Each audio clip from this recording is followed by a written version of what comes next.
Bine v-am găsit, dragii mei din Zodia Leu, oriunde v-ați afla. Bine ați venit tuturor pe canalul meu, Tarot Flor de Loto. Numele meu este Nina și ca de obicei mă bucur să vă am alături, atât pe dragii mei abonați, cum de asemenea și pe cei care poate sunteți pentru prima oară aici pe canal. Azi voi face lectura generală pentru luna aprilie a acestui an, așa că toți cei care aveți Soare, Lună, Venus, Ascendentul în Zodia Leu, atunci această lectură este de asemenea și pentru voi. Desigur, dragii mei, nu trebuie să uitați un aspect important, și anume faptul că voi vă construiți propriul viitor. Așa că vă rog din suflet să luați decât mesajele care rezonează cu voi, iar restul lăsați-le să zboare în univers, pentru că sigur sunt pentru alte energii, pentru alte persoane care într-o mai mică sau mai mare măsură au o legătură cu Zodia Leu. Și așa cum v-am obișnuit, cei care mă urmăriți de ceva vreme știți că scoatem câte o carte pentru fiecare săptămână a lunii aprilie din acest minunat oracol al frunzelor de ceai. Și haideți să vedem ce vine pentru dragii mei din Leu. În prima săptămână din aprilie avem Torța, care ne vorbește de o dezvoltare spirituală, de o iluminare și o înțelegere mult mai profundă, mult mai bună a unor anumite aspecte din viața voastră, a unor anumite situații sau pur și simplu la nivel spiritual. Vă dați seama de niște lucruri importante care vă vor ajuta să vă dezvoltați mult mai mult ca și gândire, ca și poate principii. A doua săptămână vine cu o mică criză, o mică împunsătură financiară, ceva care o să vă cam da peste cap anumite planuri din punctul ăsta de vedere. Avem aceste...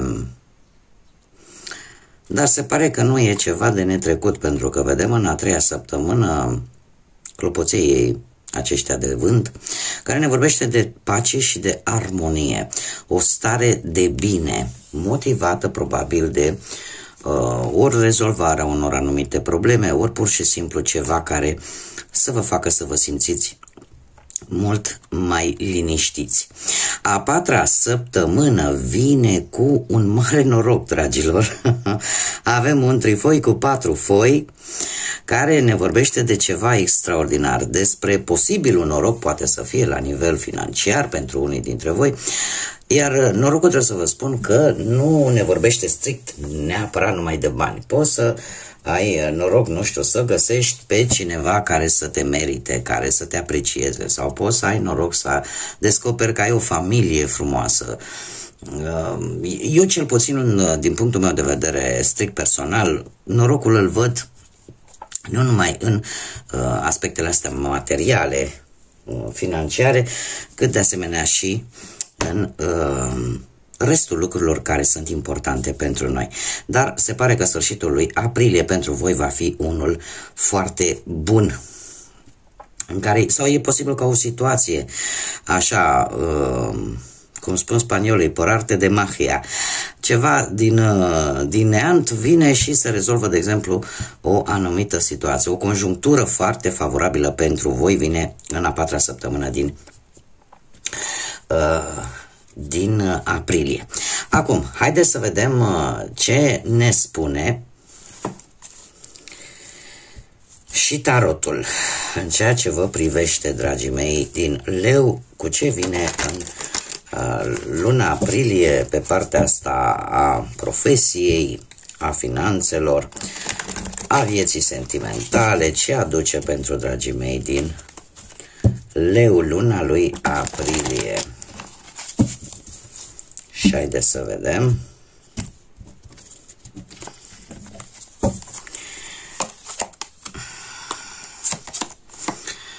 Dragilor, foarte interesante cărți.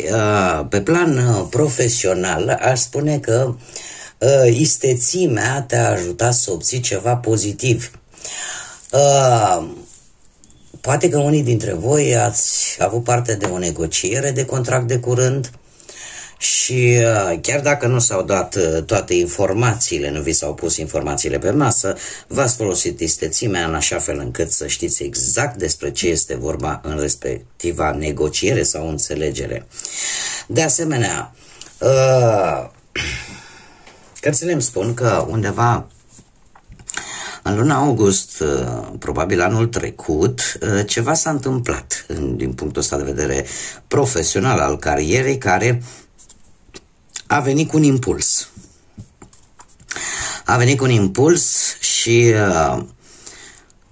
a trebuit, ca să zic așa, să cumva să manipulați lucrurile în așa fel încât să fie și spre folosul vostru. De ce? Pentru că în prezent folosiți o anumită strategie, o strategie silențioasă care să vă ajute ca în luna lui aprilie să puteți obține o ofertă foarte, foarte bună la nivel profesional. Nu știu dacă e posibil data de 8, data de 29 și de asemenea avem aici foarte interesant 3, 4 și 5. Poate să fie date importante la nivel profesional pentru voi sau să reprezinte ceva aceste cifre, dar care de asemenea sunt importante pentru fiecare dintre voi. Ce ar mai fi de spus? Că în luna lui aprilie să vin noi șanse, posibil noi avansări sau noi joburi pentru voi, dragilor. Este un mesaj foarte pozitiv care ne vorbește de o reînnoire, de un nou început. Poate vi se prelungește vreun contract cu noi condiții, dar lucrurile cumva se prezintă destul de bine. Dar voi, ca să ajungeți aici, a trebuit într-adevăr să folosiți o anumită strategie silențioasă, așa cum am mai spus, o strategie în care, știți cum e, mergem pe burtă și facem ce trebuie. Era un proverb care spunea de multe ori, nu prea e corect, dar e sănătos, ceva de genul ăsta. Atâta timp cât nu ați făcut rău la nimeni și v-ați folosit, cum am mai spus, inteligența isteții mea, în așa fel încât partea asta carierei să funcționeze în parametri buni pentru voi, atunci totul este ok. Cred că un singur aspect, mare grijă pentru cei care sunt tentați să amestece munca cu dragostea. Nu este chiar cea mai bună variantă. Haideți să vedem. Pe plan financiar, dragii mei, pe plan financiar ați avut o capacitate de concentrare destul de bună cu ceva timp în urmă, pentru că încă din iarnă ați făcut voi un plan și v-ați folosit, cred că, toate abilitățile de care dispuneți, tot ce ați avut în minte, acel plan pe care l-ați avut în minte și pe care ați încercat să-l puneți în practică. Dar în prezent se pare că vă confruntați cu o dilemă, posibil cu niște lipsuri în acest moment, lipsuri financiare, anumite adversități materiale. E posibil să treceți printr-o perioadă de carențe bănești. Trebuie să vă spun că este temporar. Nu trebuie neapărat să vă speriați, pentru că luna lui aprilie vine cu echilibru, da? Și cu faptul că vă veți adapta. Și undeva, eu trebuie să vă mai spun un lucru, ceea ce vă, lipsa asta de bănuți,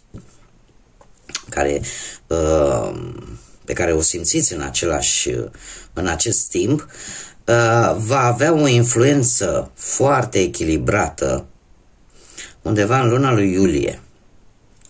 Și în special și chiar și pentru anul ce vine, va fi ca o lecție pe care voi o veți învăța. Trebuie să vă zic că veți analiza și în acest moment unii dintre voi chiar fac lucrul acesta, să analizați, să vedeți exact ce depinde de voi și ce nu. Și faptul că veți putea primi un ajutor. Avem aici zodia săgetător, care poate să sau nu să reprezinte ceva, dar că ceea ce voi veți rezolva în această perioadă, v-am mai spus, va avea un ecou undeva chiar până anul viitor, începând cu luna lui iulie. Am vrut să văd, dragilor, așa cum v-am mai spus, lipsa asta de bani nu este pe termen lung. Nu este pe termen lung și eu vă spun că e posibil ca cineva din familie să vă acorde sprijin, să vă acorde un ajutor la problemele pe care le puteți traversa în acest moment. Dar echilibrul vine, da? Adică finanțele vor fi echilibrate și mult mai echilibrate, aș spune, chiar dacă nu vorbim de luna lui iulie, totuși, începând cu iulie, cumva ele se vor echilibra și mai mult. Trebuie să mai aveți un pic de răbdare. Pe plan sentimental, pentru cei care sunteți într-o pereche, dragii mei, dragi, nu știu dacă aveți, perechea voastră are legătură cu zodiile de apă, rac, pești sau scorpion. Cert este că cu acest cavaler de cupe, conexiunea dintre voi este una foarte solidă, care aș putea zice că merge chiar, se îndreaptă către viitor, cu căsătorie, cu în curând poate, sau dacă sunteți deja căsătoriți, atunci cumva sunteți mult mai legați, da? Sunteți mult mai legați și parcă eu aș spune că sunteți foarte îndrăgostiți.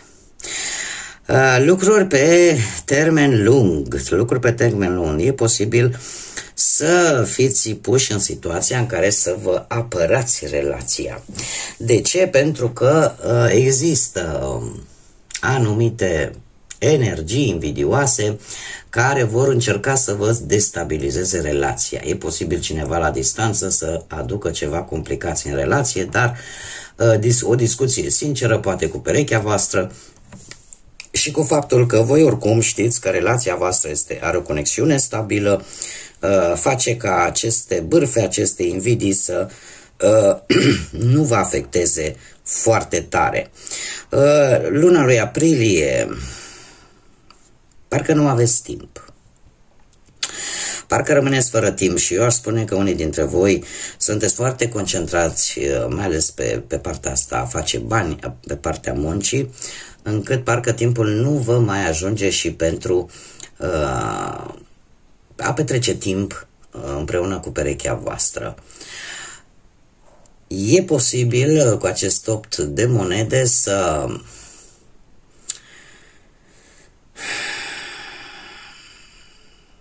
încercați cumva să vă faceți poate mai mult timp. Da, să găsiți un echilibru între muncă, în a face bani și partea asta a vieții sentimentale. Pentru că aici sunteți foarte atenți la detalii, unii dintre voi, la detalii în ceea ce privește viața profesională, viața, aparte de viața sentimentală. Dacă nu, putem vorbi și de atenția mărită la anumite detalii în ceea ce privește relația voastră. Și acest lucru poate să fie. Nu știu dacă am zis, ia să vedem. Dragilor, pentru partea financiară nu am spus, sigur, cred că nu am spus. Data de 22, data de 4, data de 7, poate să vă spună ceva vis-a-vis de finanțe, iar pe partea sentimentală, pentru cei care sunteți în pereche, să aveți, nu știu, date importante din punctul ăsta de vedere, data de 6, 24 și 16. Să vă spună ceva. Haideți să vedem cei singuri. Cei singuri în urma, poate, din păcate, a văduviei, a unui divorț, a unei separări, sau pur și simplu a faptului că nu ați reușit să vă găsiți jumătatea. Dragilor, ați avut cu ceva timp în urmă ați avut parte de cineva care v-a cerut o schimbare sau v-a făcut pur și simplu o ofertă sau a apărut pur și simplu o nouă șansă de a cunoaște pe cineva. Nu știu dacă data de 9 vă spune ceva. În prezent sunteți în faza de progres, în faza de a avansa, mai ales după perioada în care lucrurile nu prea au mers bine din punctul ăsta de vedere sentimental pentru voi. Și eu aș zice că în acest moment, luna lui aprilie se prezintă tare bine. De ce? Pentru că avem aici un cavaler de monede care ne vorbește de zodii de pământ, Taur, Fecioară sau Capricorn. Este o energie meticuloasă, o energie care are multă răbdare, are un comportament destul de bun, are o responsabilitate și de obicei este o persoană foarte perfecționistă. E posibil să fie nevoie să onorați poate un anumit compromis și în cazul în care vedeți că lucrurile nu se mișcă în direcția care voi vă doriți, e posibil să fie chiar și din cauza încăpățânării, da? Sau a unei idei preconcepute că trebuie făcut, poate lucrurile trebuie făcute doar ca voi sau voi să faceți lucrurile doar ca persoana respectivă, dar aici se împarte la două energii. Cert este că veți schimba forma de a face lucrurile în luna lui aprilie și eu aș spune că lucrul ăsta se va întâmpla tocmai pentru că chiar în acest moment unii dintre voi vreți să faceți o călătorie, poate sau să schimbați efectiv un anumit loc. Și așa cum îmi place să spun, schimb locul, schimb norocul. Cert este că îmi apare o energie de pământ.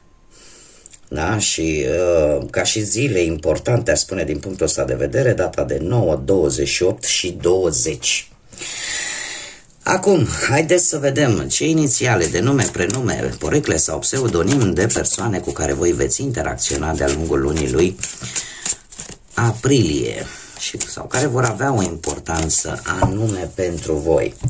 Și haideți să vedem ce litere avem. Și avem litera P, W, R, J, D, litera M, litera A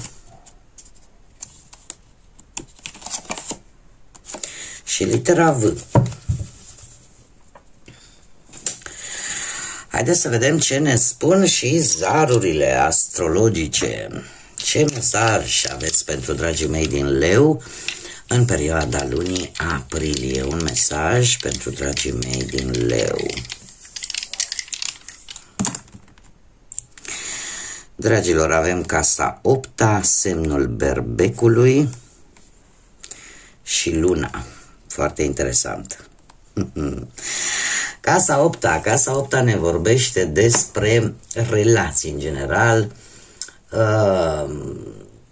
cumva ne vorbește de transformare, de schimbări, de destinul karmic, de anumite bunuri, de bani ținuți poate la comun, de moșteniri. Faptul că avem implicarea zodiei berbec, asta îmi spune că și luna, desigur. Dragilor, voi în subconștientul vostru sau în interiorul vostru nu vreți să arătați anumite aspecte, anumite lucruri care au cumva legătură cu această casă a 8-a. Vis-a-vis poate de relația cu cineva, vis-a-vis poate de cum vedeți voi, poate cum simțiți voi destinul vostru, vis-a-vis poate de, cum am mai spus, de anumite bunuri, de anumite situații legate de bani, de lucruri care în general sunt ținute la comun. Și Și se pare că există ceva la mijloc legat poate de mamă sau o persoană maternă, cineva care v-a lăsat un pic fără răspunsuri. Aveți anumite frământări pe care nu le spuneți, dar în același timp apare o transformare la nivel spiritual pentru unii dintre voi. Faptul că avem și zodia Berbec, sunteți, ca să zic așa, într-o perioadă în care vreți să câștigați. De ce? Pentru că vreți să mergeți mai departe, vreți să mergeți la următoarea provocare, sunteți destul de energici și dinamici și o să traversați o perioadă în care nu prea o să vă placă vouă să primiți ordine. O să fiți un pic așa mai impulsivi, aș zice. Acum trebuie să vă spun un lucru, apropo că avem și luna aici. Pe 13 aprilie vom avea prima lună plină a acestei luni. În emisfera nordică se mai numește și luna oului. De ce? Pentru că ne vorbește despre pregătire. Despre faptul că ceva trebuie pregătit, trebuie precum oul, da, care îi trebuie o anumită perioadă, da, până se dezvoltă, ca până la urmă să iasă puișorul, nu? Cam așa se întâmplă și cu această lună. Este luna care anunță, e premergătoare sărbătorilor Sfinte de Paști, care anul acesta se celebrează de către creștini, atât ortodoxi cât și catolici, așa că poate și de aici această transformare la nivel spiritual. De asemenea, ce aș mai vrea eu să mai spun, faptul că pe 7 aprilie, în sfârșit, Mercur iese din retrogradare, încet, își va mai lăsa din efecte până, cred eu, pe 10-11 aprilie, dar după care revine pe axa sa normală. Asta ce înseamnă? Că dacă până acum ați avut probleme de comunicare, să vă înțelegeți cu ceilalți, sau să nu vă iasă lucrurile așa cum v-ați fi dorit voi, cumva lucrurile încet se vor pune în... mai ales că avem și în Berbec va ieși de retrogradare, deci lucrurile cumva încet încep să se repună pe făgașul lor normal. Acum, haideți să vedem ce mesaj are Universul pentru voi, dragii mei, din Leu. Un mesaj, te rog, pentru dragii mei din Leu, pentru luna aprilie, un mesaj.